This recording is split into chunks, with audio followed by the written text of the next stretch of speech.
그래서 좋은 팀이라는 것은 동기부여가 되어 있는 팀입니다. 자, 교회가 성장하면 장로님들을 세우잖아요. 장로님들이 여러분 목사님의 목회 철학을 이해를 하지 못하면, 목사님의 목회적인 방향을 이해를 하지 못하면, 목사님은 그 장로님들이 목사의 목회 철학과 그 방향을 이해할 때까지 끊임없이 많은 수고를 해야 돼요.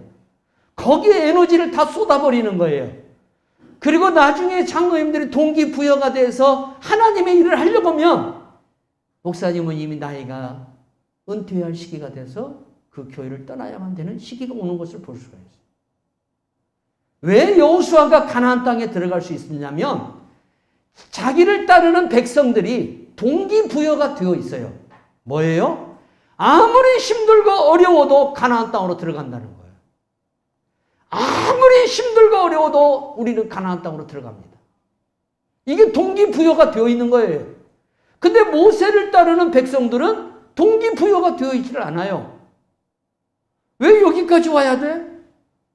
그냥 가면 되잖아. 아니 다시 애굽으로 돌아가면 되잖아. 이게 이들의 생각이었어요. 하나님께서 모세를 통해서 그 백성들을 거기까지 데려온 이유를 이해를 못하는 거예요. 알지를 못하는 거예요. 그러니까 이 동기부여가 되어 있지는 않는 사람들을 동기부여를 시키다 보니까 모세의 인생이 광야에서 38년이 다 지나가 버린 거예요. 그리고 은퇴한 거예요. 성도 여러분, 드림팀이 된다는 거에 있어서 가장 중요한 건 동기부여가 되어 있냐 이거예요. 교회가 작고 크고 중요한 게 아니에요. 사람이 많고 중요한 게 아니에요.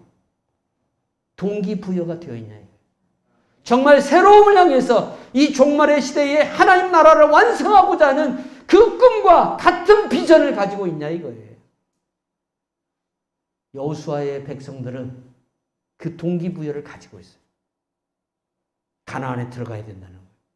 적이 크든 작든, 적이 강하든 약하든 여기에 상관이 없어요. 간다는 거예요, 무조건. 하나님이 함께하기 때문에. 그러나 모세를 따랐던 백성들은 크니까 못 가고 강하니까 못 간다는 거예요. 동기부여가 되어 있지를 않아요. 여러분, 시간이 지났다고 해서 가나안 사람들이 바뀝니까? 안 바뀝니다. 그들은 여전히 강하고 그들은 여전히 큰 사람으로 있습니다. 시간이 가서 여호수아 시대 때는 그들이 무너뜨릴 만한 그러한 사람들이 되었을까요? 아닙니다. 모세 때나 여호수아 때나 똑같습니다. 세상은 어제나 오늘이나 똑같습니다. 여전합니다. 그러나 이 세상을 향해서 우리에게 말씀하신 하나님의 사명을 감당함에 있어서 우리가 동기부여가 되어 있어야만이 아무리 세상이 강하고 세상이 크게 보여도 우리가 그 세상에서 승리할 수 있다는 사실입니다. 이사야서 6장 8절에 내가 또 주의 목소리를 들으니 주께서 이르시되 내가 누구를 보내며 누가 우리를 위하여 갈고 하시니 그때에 내가 이르되 내가 여기 있나이다 나를 보내소서 하였더니. 자, 하나님께서 누구를 보내지라고 하니까 이사야가 동기부여가 이미 되어 있어요. 하나님 나를 보내십시오. 내가 여기 있습니다. 나를 보내십시오. 여러분, 이 사람들은 이렇게 동기부여가 되어 있으면 그 팀의 리더는 일하기가 매우 쉽습니다. 일하기가 쉬워요. 그러나 동기부여가 안 되어 있으면 그 동기부여를 시키는 동안 리더는 이미 탈진해버립니다. 이게 여러분 드림팀이 되느냐 되지 않느냐의 차이점이 있습니다. 드림팀이 되려면 첫째로 청종할 줄 아는 자세가 필요합니다. 여호수아 1장 17절 보세요. 우리는 모세를 청종한 것 같이 당신을 청종하려니와 당신과 함께 계시기를 원하나이다. 리더의 말에 청종할 때 하나님의 뜻을 알 수 있고 하나님의 의도를 알 수가 있어요. 왜 하나님께서 지금 이 요단을 건너게 하는가? 그 이유를 모르면 순종하지 않습니다. 하나님께서 이 사명을 왜 내게 주셨는가? 이 말씀을 내게 왜 주셨는가? 이 명령을 내게 왜 주셨는가에 대한 그 확실한 깨달음이 우리 안에 있어야 돼요. 그러면 아무리 어떤 시험이 오고 어떤 어려움이 오고 어떤 환난이 와도 우리가 하나님의 말씀을 듣게 되어 있어요. 순종하게 되어 있어요. 여호수아를 따랐던 사람들은 여호수아의 말에 귀를 기울이는 거예요. 귀를 기울이는 거예요. 오늘 우리들에게 말씀하잖아요. 당신이 하는 말을 우리가 다 듣겠다. 그 말을 합니다. 에이든 토저 목사님이 경건생활의 기초라는 책을 통해서 오늘 교회를 다니는 성도들에게 하나님의 말씀을 들을 수 있는 준비가 되어 있는가라는 그런 글을 쓴 적이 있어요. 누턴은 하나님의 부르심을 받을 때에 어떻게 부르심을 받았냐면 하나님이 어느 날 나타나서 누터야 네가 신학교 가서 신부가 되어서 종교개혁을 일으켜라 하나님이 그에게 나타나서 말씀하신 적이 없습니다. 어느 날 친구와 함께 길을 걷는데 갑자기 하늘에서 벼락이 칩니다. 그리고 그 벼락에 누가 맞았냐면 자기 옆에 걸어가던 친구가 맞았습니다. 벼락을 맞고 친구가 그 자리에서 즉사해 버렸습니다. 이 장면을 보면서 누턴은 회심을 합니다. 내가 법관이 될 것이 아니라 하나님의 종이 되어야 되겠다. 그는 벼락을 하나님의 음성으로 받아들였습니다. 이겁니다, 여러분. 우리가 꼭 천사가 나타나서 하나님이 나타나서 우리에게 말씀을 해야만 우리가 그 말씀을 하나님의 말씀으로 받는 게 아니라 내 생활 속에서 하나님이 주시는 말씀들이 있습니다. 내 자녀를 통해서 혹은 내가 어떤 사건을 통해서 또한 교회에서 예배를 통해서 내게 주시는 말씀들이 있습니다. 이 말씀을 통해서 우리가 하나님의 사람으로 하나님의 음성을 들을 줄 아는 자세가 되어 있어야 됩니다.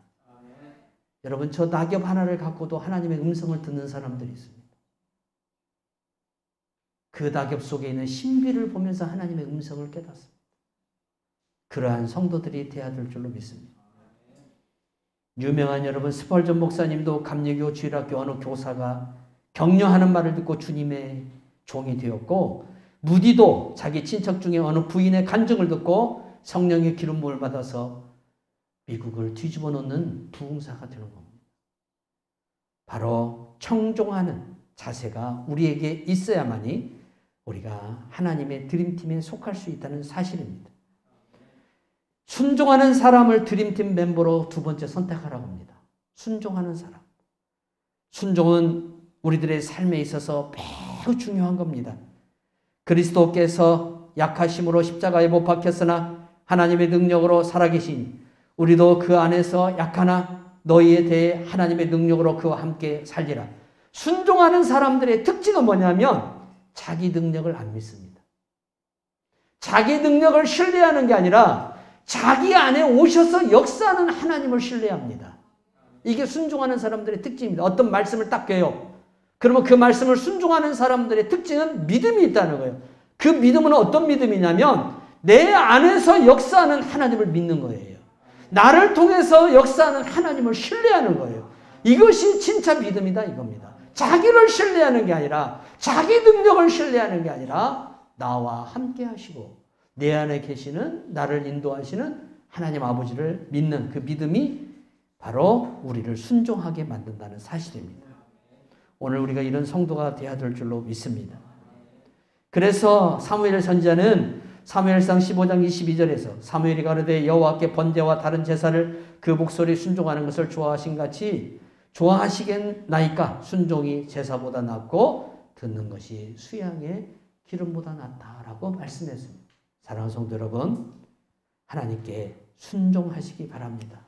하나님이 그 사람을 드림팀에 쓰십니다. 자, 오늘은 여기까지 말씀을 나누고 나머지는 다음 주에 계속해서 여러분들에게 말씀을 전하도록